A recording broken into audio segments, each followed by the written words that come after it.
Intro in a world where chaos has become our morning coffee and stress our silent companion, we've forgotten the most powerful truth. Peace doesn't come from the world outside. It's built from the world within. Every ping of your phone, every demand from your job, every expectation you fail to meet, they whisper the same lie. You are not enough.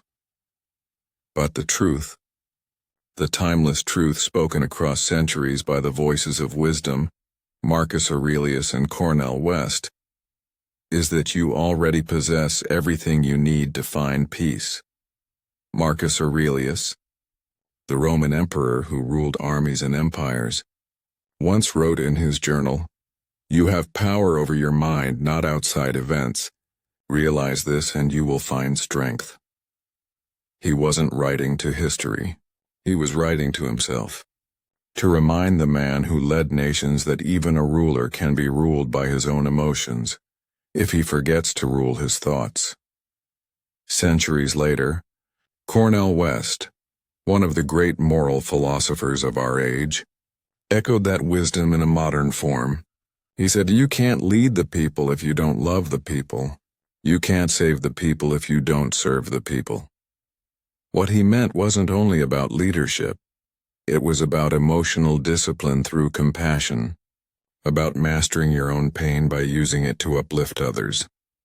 Between these two voices, one ancient, one modern, lies a bridge, a path to unlock your inner calm, not by escaping the world, but by transforming how you face it.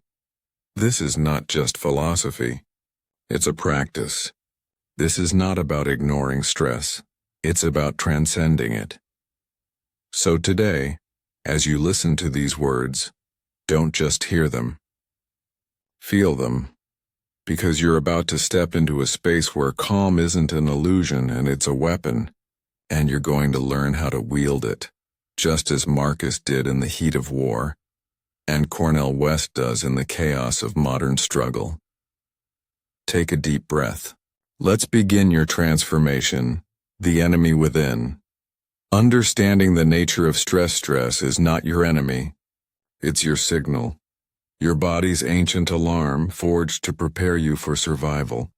But in the modern world, that alarm has become constant. The same mechanism that once saved our ancestors from lions now activates for unread emails, unpaid bills, and unseen judgment.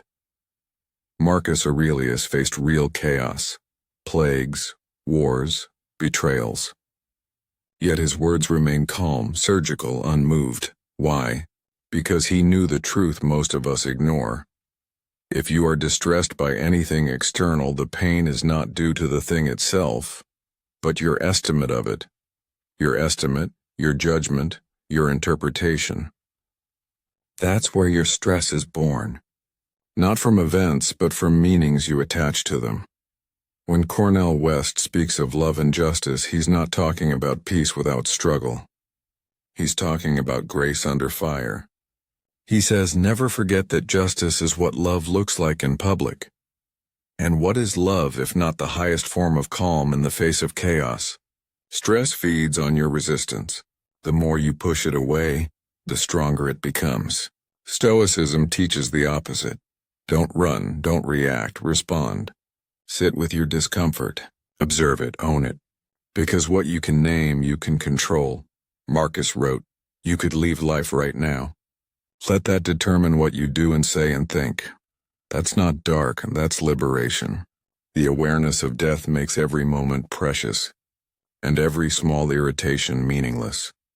Cornel West adds another layer. He reminds us that peace is not the absence of tension, but the presence of integrity. You don't find calm by escaping difficulty. You find it by standing in your truth while the storm rages. So when your heart races, when your thoughts spiral, when you feel the world closing in, remember, the storm is not outside you. It's within you. And so is the calm that can silence it. The Stoic Shield. Mastering the art of inner response, Marcus Aurelius ruled with armies, But the greatest battle he ever fought was inside his own mind. Every day he wrote his thoughts, reminding himself not to become a slave to emotion. That's the Stoic way. To build an inner fortress so strong that no insult, no failure, no storm can shake you. Stress is a test of perception, and perception, when disciplined, becomes your shield. Imagine this. Every morning before you pick up your phone, you take a breath, just one moment of command over your mind. That single act says, I decide how my day begins. That's Stoicism. That's self-rule. Marcus believed that the only thing truly under your control is your response, not the words others speak, not the chaos of the market, not the opinions that sting, but your response, your mental stance. And Cornel West reminds us that your response must also be guided by love and moral clarity, because calm without compassion becomes coldness, and stoicism without empathy becomes arrogance. To master calm, you must pair stoic discipline with moral warmth. That's how you create unshakable strength, a strength that doesn't need to dominate, only to endure. When the world tests you, ask yourself this: what would Marcus Aurelius write in his journal about this moment? What would Cornel West say to my soul right now? Marcus would tell you to focus inward, to align your actions with reason. Cornel would tell you to focus outward, to align your heart with justice. Between them lies balance and the harmony of reason and compassion, discipline and humanity, stoicism and soul. So when stress hits you, don't react immediately. Don't shout. Don't retreat. Pause. Breathe. Respond from wisdom, not impulse. That pause, that space, is your power. That's where your calm lives. That's where you transform from a victim of emotion into a master of your mind. And every time you choose calm over chaos, reflection over reaction, love over anger, you're not just controlling stress. You're rewriting who you are. The calm in the chaos, turning stress into strength. Voice deepens. Cinematic strings rise slowly. Tempo steady. Intense but controlled. There is a moment, a sacred pause, between what happens to you and how you respond.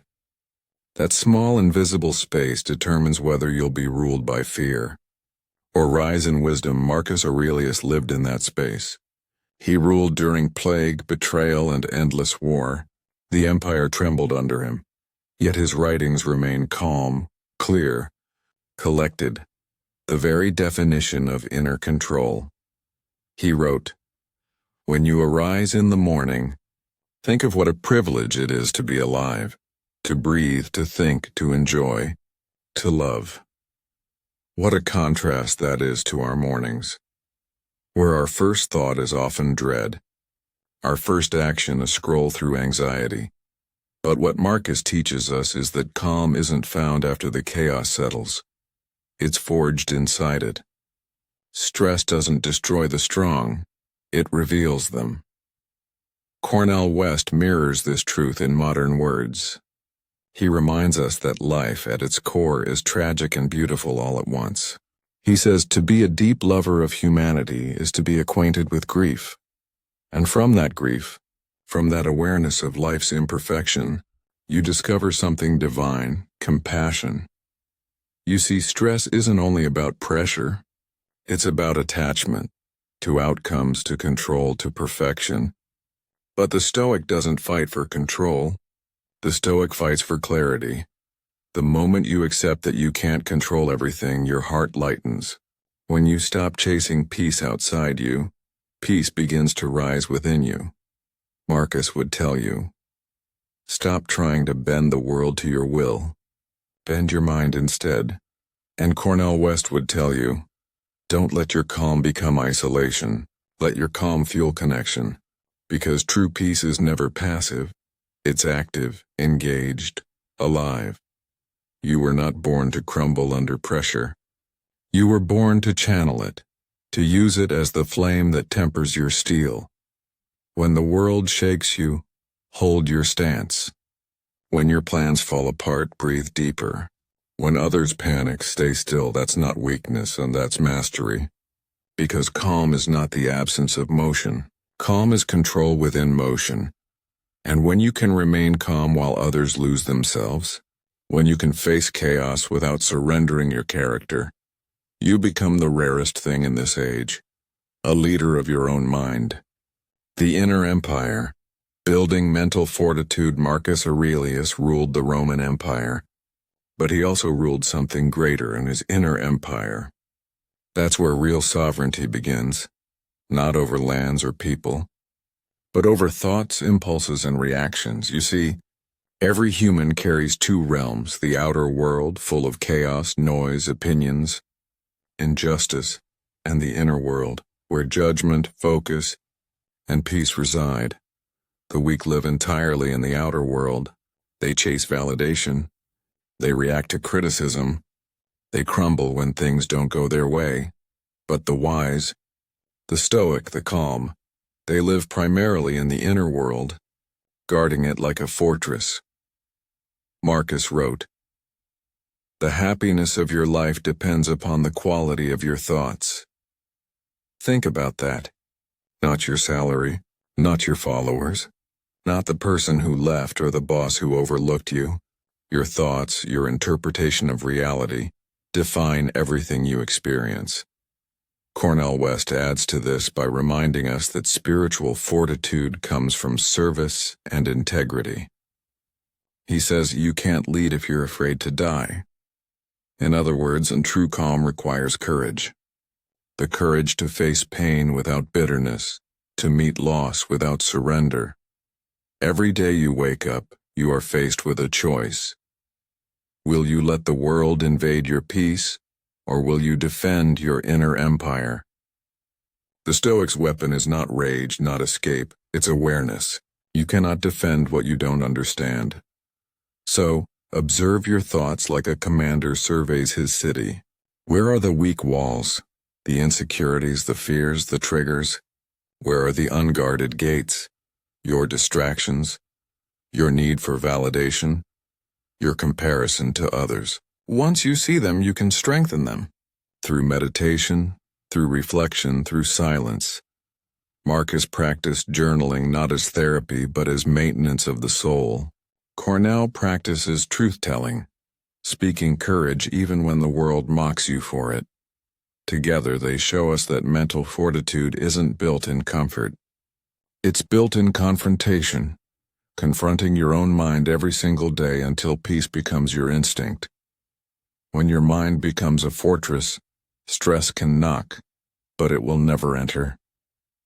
You'll hear its echo, but your walls will hold. So build that empire, brick by brick, thought by thought, action by action, until the calm within you becomes stronger than the storm around you. The power of detachment, freedom from the uncontrollable. Most people spend their lives trying to control what cannot be controlled.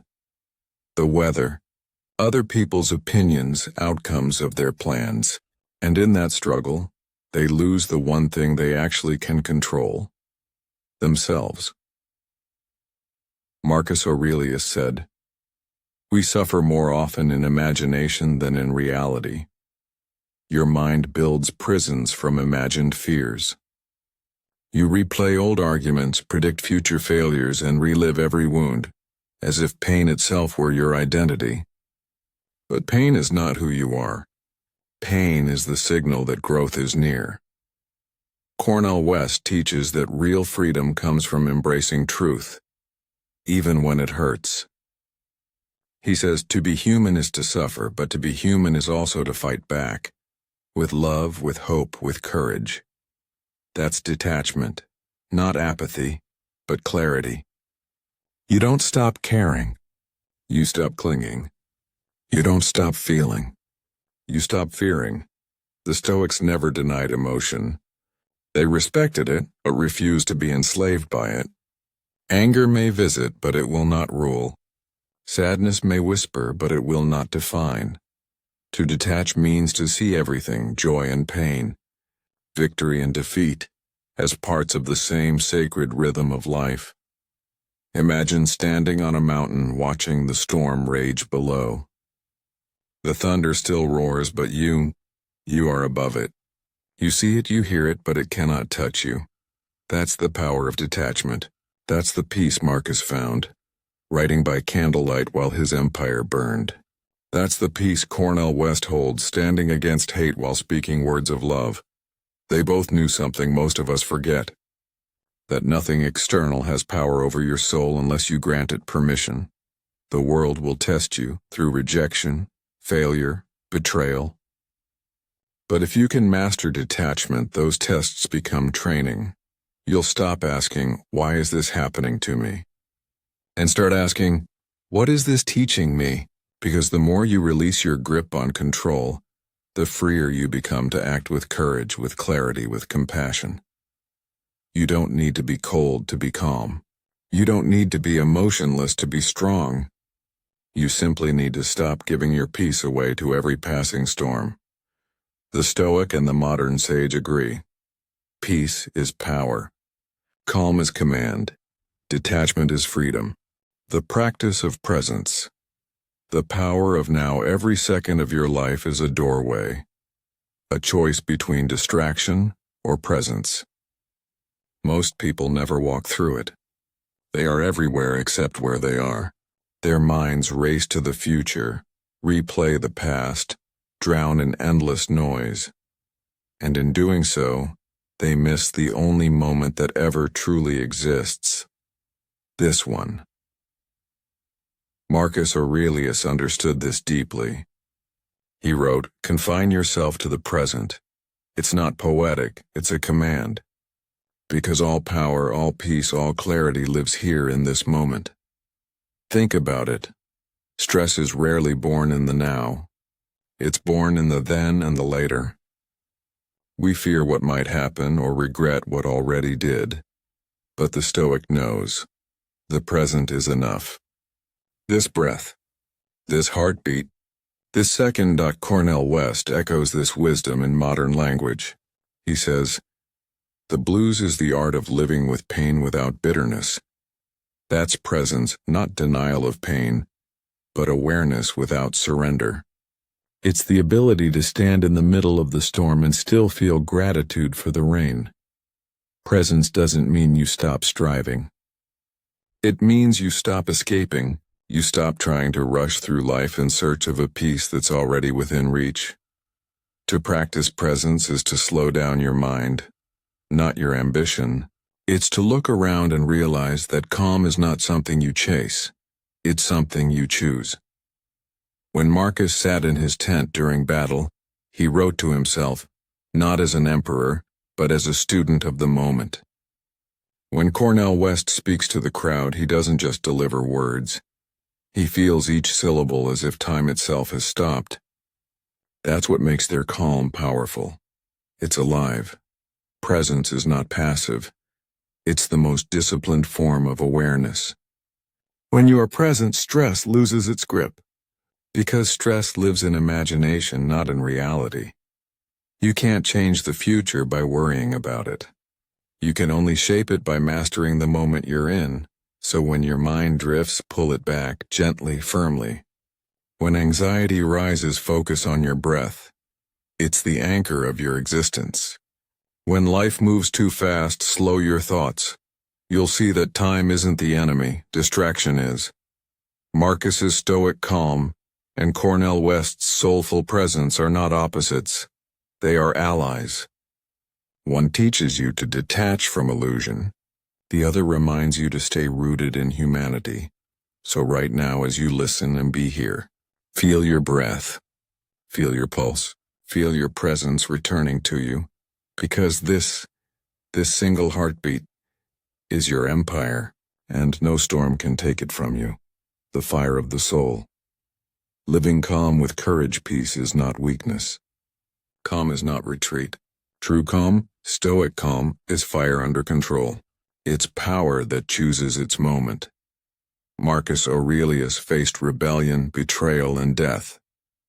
Yet he remained dignified, deliberate, unbroken. Why? Because he knew that no external chaos could shake an internal foundation built on principle. He wrote, "Waste no more time arguing what a good man should be. Be one." Cornel West teaches the same one, but through love and justice. He says, "Never forget that justice is what love looks like in public." That means calm isn't about silence. It's about discipline with direction. Peace that acts with purpose. You don't need to shout to be strong. You don't need to fight to prove power. Your composure is your weapon. Your stillness is your strength. The calm man, the calm woman, they see the battlefield clearly. They don't react to every noise. They move with intention. Because when the soul is calm, the world slows down to meet its rhythm. Cornel West once said that hope is a verb, not a feeling. That means calm, too, must be lived, practiced, expressed, embodied. When life hits you, when the weight feels unbearable, remember this. Your calm is not an escape. It's your counterattack. Because nothing confuses chaos like silence. Nothing disarms anger like gentleness. Nothing terrifies negativity like peace that won't break. Marcus Aurelius would call it virtue. Cornel West would call it love made visible. You can call it whatever you want, but live it. Every day you face stress, disappointment, injustice. But every day you also face a choice. To react with emotion or to respond with excellence. The Stoic doesn't repress emotion, he refines it. The sage doesn't deny struggle, he transforms it. You don't have to be perfect. You just have to stay present, grounded, compassionate, and courageous. The world needs more calm souls who burn quietly, who bring light without noise, who lead with peace, who walk like still water through fire. Be that person. Be that calm in the chaos. Be that strength that whispers instead of screams. Because the calm soul doesn't need to prove anything. It already knows who it is. The return to stillness in the end. The storms will always come. The world will never run out of noise, conflict, or fear, but you will have changed, because now you know what Marcus Aurelius knew. That peace is not a gift from the world, it's a command from within. And what Cornel West teaches, that true calm is not separation from life but full engagement with it. You will still face pain. You will still face loss, but you will face it differently. You'll breathe before you react. You'll think before you speak. You'll act from wisdom, not from wounds. And in that transformation, you'll discover something sacred. That the calm you've been searching for was never lost. It was simply waiting for you to return. Marcus left us with one final truth. Look well into yourself. There is a source of strength which will always spring up if you will always look. So look within, find that spring, and let it rise, calm, clear, unstoppable. Be calm, be strong, be still. Because stillness is not emptiness, it's power contained. It's the fire of the soul, held steady by wisdom. And when the world asks how you remain unshaken while everything burns, you will smile and say, because I have mastered the only thing that truly belongs to me, myself.